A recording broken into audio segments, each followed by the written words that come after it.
¿Quién no siente un escalofrío al recordar esas enredaderas destrozando la sala, al león acechando en las escaleras o al inigualable Robin Williams gritando desesperado, ¿en qué año estamos? Pero Jumanji era mucho más que un caos de efectos especiales en la selva. ¿Sabías que Bonnie Hunt tuvo que enfrentarse a sus peores fobias reales solo para terminar una toma? Y ni hablemos de ese redoble de tambores tribal que te ponía la piel de gallina. No era un simple efecto de postproducción, lo tocaban en vivo y a todo volumen en el set para que el suelo temblara de verdad. Esos son los detalles jugosos que la mayoría de los fanáticos pasan por alto, pero hoy vamos a destapar la caja de Pandora. Así que prepárense.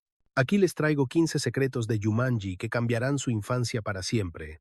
Vamos a lanzar los dados y ver qué sale. Para empezar, Robin Williams rechazó el papel rotundamente.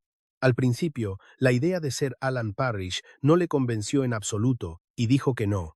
De hecho, rechazó el primer borrador del guión sin pensarlo dos veces. Por su parte, el director Joe Johnston tenía pánico de trabajar con él, temiendo que su manía de improvisar arruinara la estructura de la película. Sin embargo, después de varias reescrituras intensivas a cargo de Jonathan Hensleigh, Greg Taylor y Jim Strain, Williams empezó a ver una profundidad oculta. Hensleigh y el equipo lograron darle ese toque mágico. Y finalmente Williams vio algo en el personaje que resonó con su alma. Aceptó el trabajo con una condición curiosa. Filmarían dos versiones de muchas escenas, una siguiendo el guión al pie de la letra para el director y otra dejándole rienda suelta a su locura improvisada. El resultado fue una actuación magistral, contenida pero emotiva, con ese sello inconfundible de Robin. Pero ojo, que Tom Hanks, Kevin Costner y Sean Penn también estuvieron en la mira para ser Alan. Antes de que Robin firmara el contrato, Hollywood barajó prácticamente a todas las superestrellas masculinas de la década de los 90. Se rumorea que Tom Hanks era la primera opción del estudio, pero la lista de candidatos incluía pesos pesados como Michael Douglas, Harrison Ford, Alec Baldwin e incluso Sean Penn. Al final, Williams se llevó el gato al agua no por ser el más gracioso, sino por esa vulnerabilidad desgarradora que solo él podía transmitir con la mirada. El guión necesitaba desesperadamente a un Alan adulto que por dentro siguiera siendo un niño asustado de 12 años. Ningún otro actor podría haber logrado ese equilibrio. Robin Williams encontró una conexión personal y profunda con el dolor de Alan Parrish. En una entrevista reveladora con The Christian Science Monitor, Williams confesó que veía reflejos de su propia vida en el personaje. Hablaba de ese miedo universal que tienen todos los niños al abandono, a quedarse solos y separados de sus padres, habiendo crecido como hijo único, con padres que se mudaban constantemente y trabajaban sin parar. La soledad era una vieja conocida para él. Williams dijo que entendía perfectamente el vacío que sentía Alan al regresar al mundo real, después de 26 años atrapado en el juego. Imaginen salir y descubrir que sus padres han muerto y que están completamente solos y perdidos. Robin dijo, eso es algo que puedo entender en mis huesos. Pasando a otro tema, el pobre Bradley Pierce soportó 3 horas y media diarias de tortura en la silla de maquillaje. Bradley Pierce, el chico que dio vida a Peter Shepard, tuvo que sufrir una transformación física brutal para convertirse en el niño mono. Todos los días, durante casi 2 meses y medio, el niño se sentaba pacientemente durante 3 horas y media para que le aplicaran las prótesis antes de empezar a rodar. Años más tarde, admitiría que fue una experiencia extenuante y agotadora, especialmente para un niño de tan solo 12 años. Por suerte, Robin Williams, que había vivido un infierno similar con la máscara de la señora Doubtfire, se quedaba con él dándole consejos y haciéndole reír. Es ese tipo de compañerismo y humanidad lo que no ves en los créditos finales, pero que define la calidad de una persona. Y hablando de proteger a los niños, Robin Williams prohibió terminantemente que sus propios hijos vieran la película. Aunque nos la vendieron como una película familiar, Robin se negó a que sus pequeños vieran Jumanji en el estreno. Sus hijos tenían apenas 3 y 5 años en aquel entonces, y él sabía que las imágenes, sobre todo la mutación de Peter, les causarían pesadillas. El crítico Roger Ebert le dio la razón, criticando la clasificación para todo público y advirtiendo que algunas escenas hacían que Peter pareciera una bestia de terror. Esto nos recuerda que, a veces, las películas etiquetadas como familiares caminan por una línea muy fina entre la diversión y el trauma. Y si creían que la película era oscura, el primer borrador tenía un final mucho más siniestro y deprimente. El libro original de Chris Van Allsburg siempre tuvo un aire ambiguo y un poco perturbador que te dejaba pensando. Los primeros guiones intentaron capturar esa atmósfera inquietante, alejándose del final feliz típico de Hollywood. Una versión temprana terminaba con el juego siendo enterrado, solo para ser encontrado inmediatamente por otra pareja de niños en un país lejano. El mensaje era mucho más sombrío. El caos es un ciclo eterno y nunca desaparece del todo. Pero el estudio exigió un arco de redención y final feliz. Así que terminamos con Alan y Sarah reiniciando la línea temporal y reencontrándose con Judy y Peter en una fiesta de Navidad. Aún así, se dice que ese final original asustó tanto a las audiencias de prueba que decidieron enterrarlo para siempre, como una reliquia perdida. Para cerrar con una nota amable, Robin Williams colaba a sus fanáticos dentro del set de rodaje a escondidas.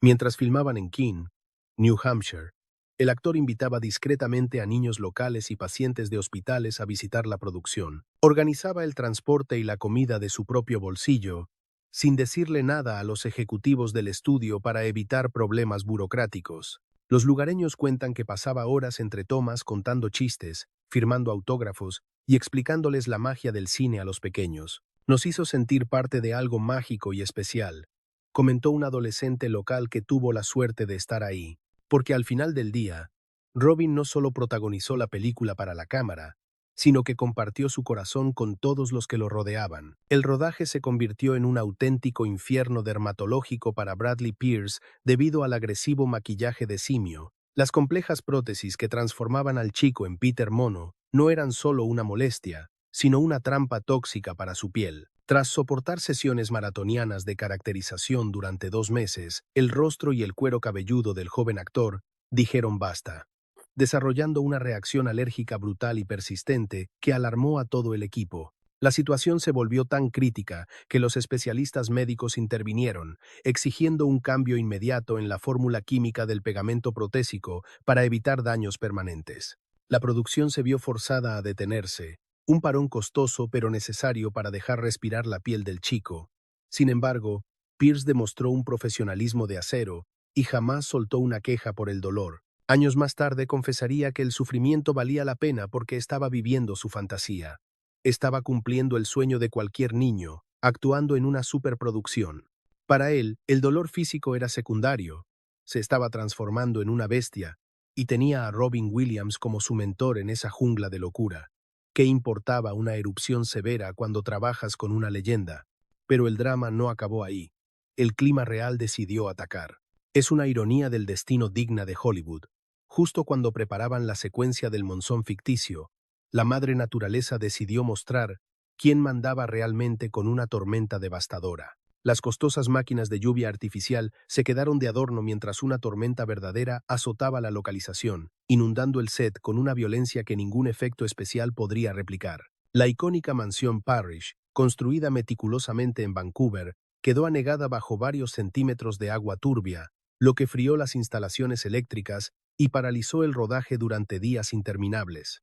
El director Joe Johnston, tratando de poner buena cara al mal tiempo, bromeó diciendo que parecía que el propio juego de mesa había cobrado vida para sabotearlos desde dentro. Los daños materiales ascendieron a la friolera de $200,000, obligando al equipo a improvisar y filmar escenas secundarias en otros lugares mientras los carpinteros reparaban el desastre. Curiosamente, el caos tuvo su lado positivo.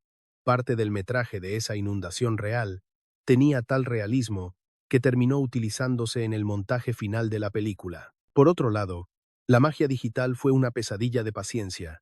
La famosa escena de la estampida requirió casi 6 meses de trabajo esclavizante para los animadores. Aunque la caótica carrera de rinocerontes, elefantes y cebras apenas dura unos segundos en pantalla, para los genios de Industrial Light and Magic supuso medio año de sus vidas. Hay que recordar que en aquella época, animar el peso, el pelaje y el movimiento de tantas bestias interactuando en un pasillo estrecho era un desafío técnico casi imposible. No existían atajos.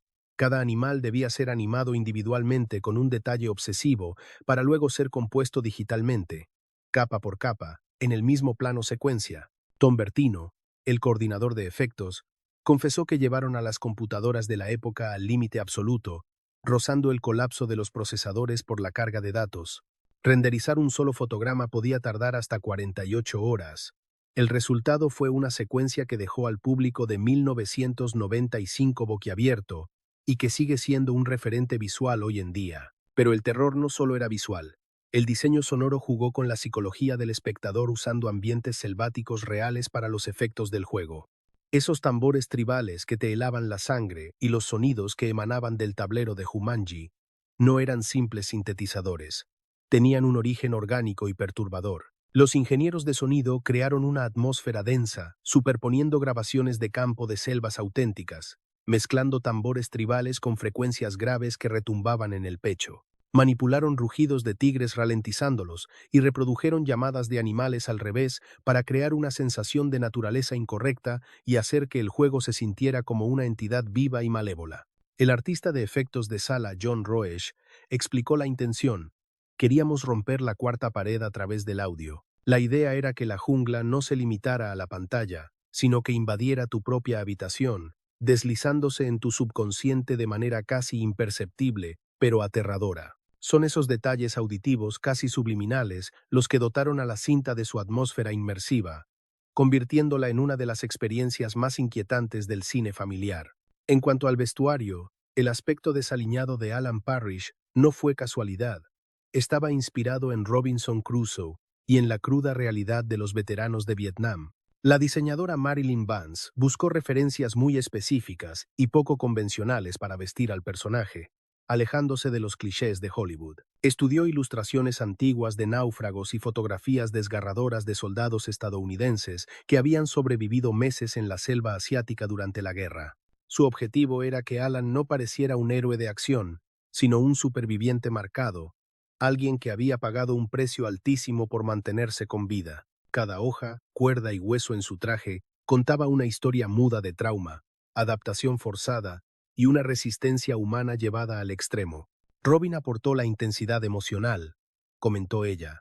Nosotros simplemente le proporcionamos las cicatrices visibles que llevaba puestas como ropa. Un secreto fascinante es que el diseñador de sonido ocultó un mensaje en código Morse dentro del propio ritmo de los tambores, enterrado en las profundidades de ese bucle de percusión hipnótico que suena cuando el juego despierta. Hay un patrón rítmico deliberado que muy pocos notaron. Gary Rydstrom, el editor de sonido, confirmó años después que la secuencia deletrea la palabra peligro, una pequeña joya oculta puesta por pura diversión creativa. Es imposible percibirlo sin aislar y analizar la onda de sonido, pero para los fanáticos de la criptografía y el audio, es un detalle maestro. Este guiño brillante subraya la amenaza latente del juego, advirtiendo a los personajes y al público, incluso antes de que tiren los dados. Para lograr reacciones genuinas de miedo y tensión, el icónico redoble de tambores se tocaba en vivo a todo volumen durante la filmación. No esperaron a la postproducción. En momentos clave, como la primera activación del juego o el regreso de Alan, el set vibraba literalmente con el sonido. El equipo de audio instaló subwoofers gigantescos ocultos fuera de cámara para bombardear a los actores con frecuencias bajas y patrones rítmicos reales. Bonnie Hunt recordó con asombro cómo las vibraciones eran tan potentes que hacían temblar el suelo bajo sus pies, haciendo imposible ignorarlas. No se trataba solo de escuchar, sino de sentir una señal física que anclaba lo sobrenatural en la realidad tangible del momento. Y hablando de realidad, los sets cobraron vida de forma asquerosa. El afán por el realismo llevó a llenar los estudios con tantas plantas y agua real que crearon accidentalmente un ecosistema funcional para las plagas. El calor de los focos y la humedad estancada convirtieron el set en el criadero perfecto para todo tipo de insectos indeseables. La invasión de mosquitos, jejenes y arañas se volvió un problema logístico tan grave que los botes de repelente eran tan vitales como las cámaras. Robin Williams, con su humor inagotable, gritaba: «Bienvenidos a Canadá», cada vez que alguien se rascaba una picadura, convirtiendo la molestia en risas. No van a creer esto. Una toma perfecta tuvo que irse a la basura simplemente porque una araña real decidió pasearse frente al lente de la cámara en el momento menos oportuno, interrumpiendo la magia del cine. Lo fascinante es que Jumanji trascendió la pantalla y se convirtió en objeto de estudios psicológicos serios, analizando a profundidad el impacto del miedo y la dinámica del juego en la mente humana. Hacia el final de la década de los 90, prestigiosas revistas académicas utilizaron la película como un caso clínico para debatir sobre la imaginación infantil desbordada y las secuelas traumáticas de jugar con lo desconocido. De hecho, un artículo muy comentado en el por Journal of Child Psychology utilizó la trama para ilustrar cómo los niños procesan traumas severos utilizando la narrativa fantástica como escudo protector. Otros expertos fueron más lejos, sugiriendo que el juego de mesa es una metáfora brutal del caos absoluto, la pérdida total del control sobre tu vida y la difícil lucha por reintegrarse a la sociedad. Es increíble pensar que una película de aventuras, diseñada para vender palomitas, terminara generando debates tan profundos en los círculos intelectuales y universitarios. Esto demuestra que Jumanji dejó una marca imborrable en la cultura. Un dato perturbador es que los acertijos del tablero fueron redactados por un auténtico novelista de misterio y no por el equipo habitual. Así es, esos mensajes crípticos que aparecían en el cristal no salieron de la mente de los guionistas de Hollywood, sino de alguien experto en generar suspenso y terror psicológico. Los productores contrataron en absoluto secreto a un autor profesional del género negro, cuya identidad sigue siendo un misterio sin confirmar, para que creara esas rimas inquietantes que nos erizaban la piel. La intención era que cada verso se sintiera pesado, como una profecía antigua y maldita, pero con ese giro moderno que te hacía sentir el peligro inminente en la nuca. Posteriormente, el equipo de guionistas tuvo la tarea de pulir esos textos siniestros para que encajaran con el ritmo frenético y el tono de aventura de la cinta final. El resultado fue magistral, dejándonos frases que incluso en pleno 2026 provocan escalofríos, como aquella advertencia: no te engañes, no es un trueno, es tu destino que se acerca. O la clásica: quedarte quieto sería un error fatal. Por otro lado, tenemos el drama de Bonnie Hunt, quien aceptó el papel básicamente como una terapia de choque personal. Resulta que la actriz había lidiado toda su vida con una fobia paralizante a las serpientes, un miedo irracional que le impedía incluso verlas en fotos. Al enterarse de que su personaje, Sarah, terminaría rodeada por bestias de la jungla y una boa constrictor gigante, casi abandona el proyecto, pero decidió enfrentarlo como su propia terapia de exposición extrema. Sin embargo, la mente es poderosa, y aunque sabía perfectamente que la serpiente era un robot animatrónico, sufrió un ataque de pánico real durante la primera toma. Fue ahí donde Robin Williams demostró su calidez humana. Le sostuvo la mano entre tomas y, para romper la tensión, bromeó diciendo: tranquila, esa serpiente es del sindicato, no te puede morder fuera de horario. Y hablando de desastres, la naturaleza también quiso participar. Un terremoto real sacudió el set durante el rodaje, añadiendo una capa extra de caos a la producción. Todo ocurrió en Vancouver, durante la madrugada, cuando un sismo sorprendió al equipo técnico en las primeras horas de trabajo, haciendo temblar el suelo bajo sus pies. El movimiento fue tan fuerte que derribó parte de la escenografía selvática, dañó costosos equipos de iluminación y obligó a detener la filmación durante horas eternas. Robin Williams, siempre rápido de mente, llegó al set y soltó la frase perfecta para calmar los nervios. Se los dije. El juego se está defendiendo. Esto ya es personal. Irónicamente, ese mismo día tuvieron que retomar la filmación de la escena del monzón, así que pasaron de un terremoto a una inundación provocada, un día verdaderamente intenso para todos. Durante la gira de prensa en 1995, Robin se sinceró con la revista Parade, confesando: esto no es solo fantasía, tiene un trasfondo mucho más oscuro y real. Explicó que la historia trata sobre el sentimiento de estar perdido y en quién te conviertes cuando la vida te arrebata todo lo que conocías de un golpe. Para él, el viaje de Alan Parrish era profundamente personal, reflejando el tiempo perdido, la infancia robada y el doloroso intento de volver a un mundo que no te esperó. Describió la película como un viaje salvaje pero con alma, con la esperanza de que ayudara a los niños a comprender una lección vital sobre la resiliencia. El mensaje es que se puede sobrevivir a cualquier cosa, que tienes la fuerza para resistir aunque todo parezca estar en tu contra, incluso si te sientes completamente solo y el mundo a tu alrededor parece una jungla llena de depredadores. Y ahí lo tienen. Amigos, Jumanji Fue mucho más que una simple aventura alocada de los 90. Fue una obra maestra llena de capas ocultas, decisiones brillantes y momentos que definieron una generación, entre actores que enfrentaron sus peores miedos, desastres naturales en el set y una conexión emocional profunda. No es sorpresa que sigamos hablando de ella hoy en día.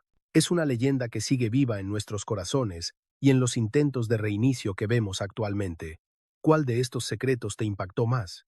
Queremos leer todas sus opiniones y teorías en la sección de comentarios.